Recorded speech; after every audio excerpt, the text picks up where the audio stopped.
जहाँ जो कंप्लेन किसी की हो या ना हो, अगर लॉ एंड ऑर्डर दुरुस्त करना है तो सबका करिए।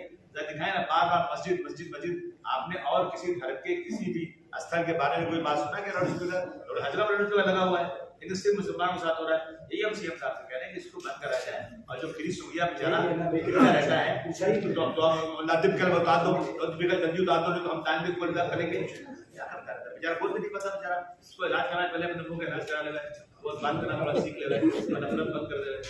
एक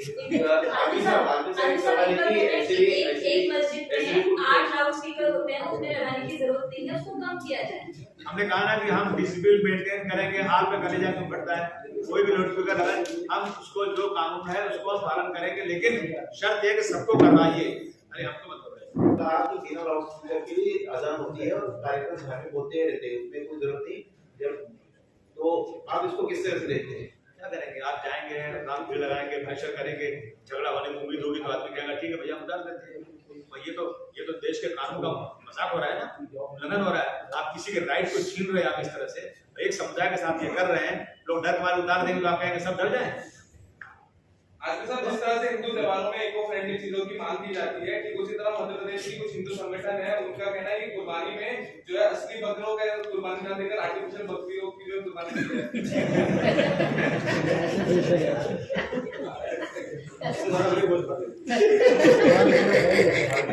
के बाद देश की बर्बादी हो जाए चलेगा, लेकिन हिंदू मुस्लिम को लड़ाओ राज करो। जिन लोगों ने इस इशू उठा करके उनको ऐसा लगता है बहुत इजी है, ये काम करो, नफरत बढ़ाओ और सत्ता में बैठे रहो, ये हो रहा है। मेरा ये कहना है कि जिस तरह से ये कर रहे हैं ना, अभी मस्जिद के बाहर नमाज नहीं पढ़ने देंगे, ठीक है, अपनी छत पे नमाज पढ़ोगे पासपोर्ट कैंसिल हो जाएगा। मैं पूछूं जो कवाड़े लोग कावड़िया लोग जो लेके चलते, कहाँ लेके चलते हैं? सड़क पे लेके चलते हैं। हमने तो मना नहीं किया, एक महीना चलता है पूरा सड़क जाम रहती है। मैं पूछूं गणपति आती है तो कहाँ बिठाई जाती है? हमने तो मना नहीं किया, बिठाते हैं आप। हमारी ये कह रहे हैं कि एक होली एक आती है और 52 जो है ना जुमा आता है, 52 जुमा में 15 मिनट से 20 मिनट से ज्यादा कोई सड़क पर नहीं उतरता होगा। अगर पूरा जोड़ने में तो 2 दिन भी नहीं हुआ, और 10-10 दिन तक चलता माइक, तो आप नहीं बोलते हैं। हमारा मतलब ये जो ये होता है हिंदू मुस्लिम में जो हो रहा है, इस तरह से अलग अलग कानून लागू कर रहे हैं ना, वो बंद कीजिए और सबको अपने चलने दीजिए। कोई भी सड़क घेर का नमाज नहीं पढ़ता। आप ये जो डेवलप्ड कंट्रीज हैं, चाहे बाहर देखिए आप, जिनके पास दौलत बहुत है, डेवलप कंट्रीज हैं, उनके यहाँ गाड़ी जाओ जुमा के दिन ना रास्ते में गाड़ी कहीं खड़ी कर दो, नमाज पढ़ो, कोई भी एतराज नहीं करता है। मैंने देखा है, हम तो नमाज खड़ी हो रही है, हम लोग बीच में गाड़ी खड़ी करके चलेंगे, कोई एतराज नहीं, जाइए नमाज पढ़ो। हमारे यहाँ क्या है, सिर्फ नफरत। मैं नमाज मस्जिदें कहाँ ज्यादातर है? ज्यादातर मस्जिदें माइनॉरिटी इलाके में, मुस्लिम इलाके में। कुछ मस्जिदें ऐसी हैं जो शायद मेजॉरिटी इलाके में भी होगी, लेकिन जो मस्जिदें मेजॉरिटी इलाके में वहाँ नमाजी बहुत कम है, जो माइनॉरिटी इलाके में वहाँ नमाजी ज्यादा है। और उन नमाजियों के पढ़ने से किसी को कोई एतराज नहीं है, लेकिन एतराज सिर्फ है कि सुमैया गांधी जी का रास्ता फोकस करें, अपने आप को कानून के दायरे में रहकर हम सड़क।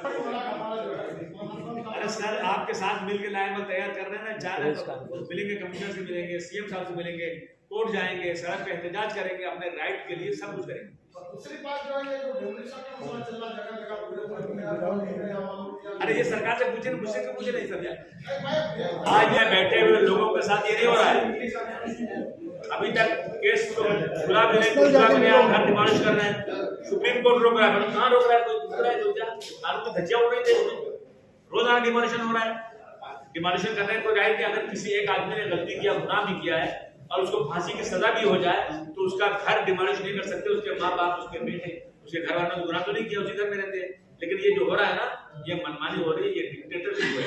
देश को डेमोक्रेसी से डिक्टेटरशिप की तरफ ले जाने की कोशिश हो रही है, इसे रोकना है।